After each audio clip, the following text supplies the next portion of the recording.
কোন স্টেপ তোলার লেগা আমাদের যাইতে একটা পিকচার নিতে হবে।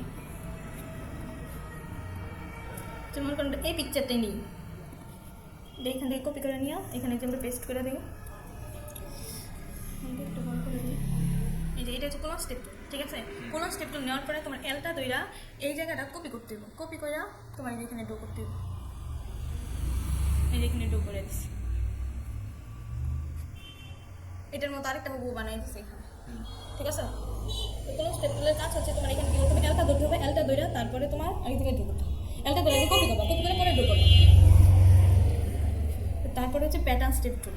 প্যাটার্ন স্টেপ টুলে লেগা আমার একটা প্যাটার্ন বানাইতে হবে। আমরা সিম্পল একটা প্যাটার্ন বানাই, জাস্ট সিম্পল।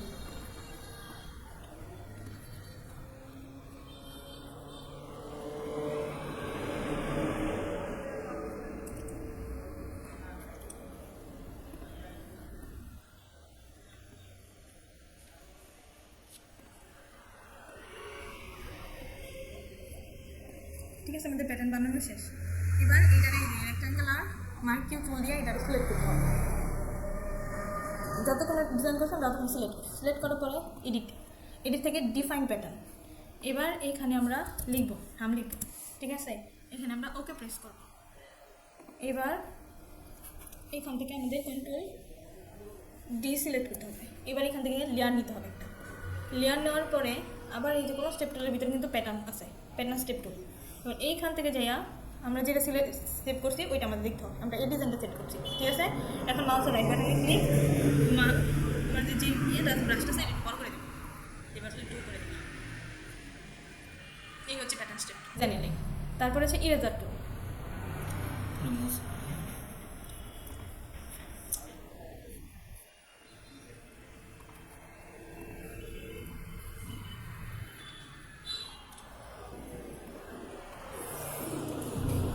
ইরেজার টুল, এই যে ইরেজার টুল, এটা হচ্ছে ইরেজার টুল। তুমি যেখানে ধরবা এখানে কেটে দেবে। তারপরে হচ্ছে ব্যাকগ্রাউন্ড ইরেজার টুল, এটা হচ্ছে ব্যাকগ্রাউন্ডটা হালকা হইতেছে, ঠিক আছে? দেখো ছবির পিছনে, ছবিটা অতটা ইয়ে হইতেছে না, কিন্তু ছবির পিছনে ব্যাকগ্রাউন্ডটা একটু হালকা হালকা কাটতেছে। তারপরে হচ্ছে ম্যাজিক ইরেজার টুল, তুমি যেই কালার ধরবা ওই কালারটা শুধু কেটে দেবে। এই কালারের মধ্যে যেনি ধরতে পারে ওইটা খালি কাটবো, ঠিক আছে? এই কালারের মধ্যে যেনি ধরতে পারবো এই কাটবো, মানে ম্যাজিক ইরেজার টুল। তো তারপর হচ্ছে গ্রেডিয়েন্ট টুল।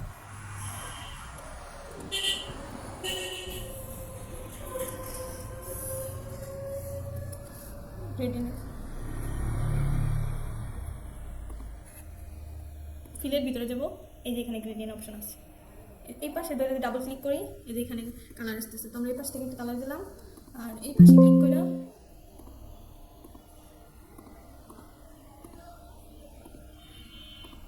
অনেকটা কালার দিয়ে যেটা বোঝা যাবে এইটা শুধু, ঠিক আছে? তো কালার দিয়ে দিলাম।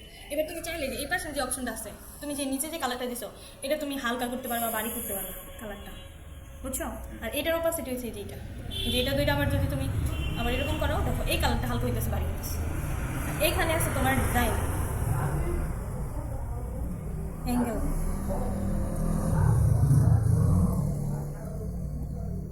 এটা হচ্ছে তোমার আমরা কত ডিগ্রি অ্যাঙ্গেল নিব।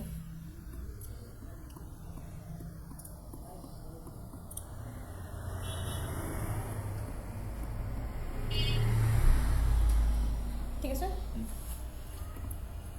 তো গেল গ্রেডিয়েন্ট থেকে কাজ। তারপরে আছে ব্লার, শার্পেন, স্মুথ। এটার জন্য আমাদের পিকচার নিতে হবে।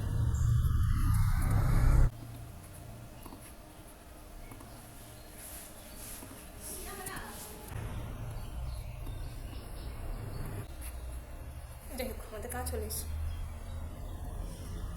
ব্লার, ঠিক আছে? পিছনে দেখি ব্যাকগ্রাউন্ডটা ব্লার করতেছি।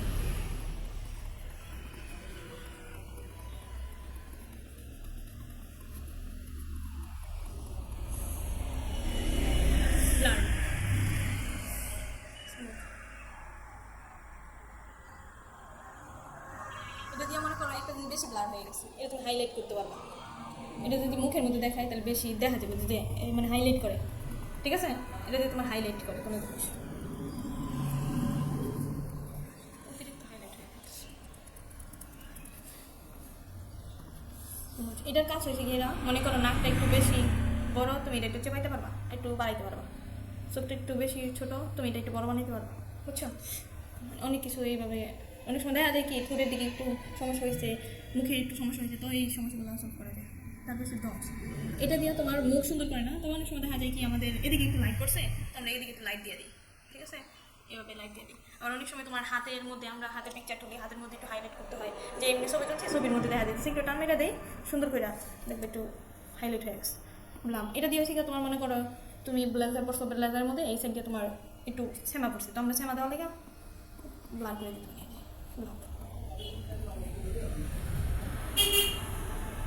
তারপরে হচ্ছে স্পঞ্জ, এটা দিয়ে একবার মূর্তি বানায় দেয়, সাদা কালো রঙিন। ঠিক আছে, তৃতীয় ক্লাস গেলাম। আমরা দেখলাম কি কোলন স্টেপ টুল, প্যাটার্ন স্টেপ টুল, যেটা আমরা প্রথমে একটা ডিজাইন করে তারপরে অ্যাপ্লাই করলাম। ইরেজার টুল, ব্যাকগ্রাউন্ড ইরেজার টুল, ম্যাজিক ইরেজার টুল, গ্রেডিয়েন্ট টুল, যেটা আমরা পিকচার নিয়ে এই দুই লাইনের কাজ করলাম। ঠিক আছে।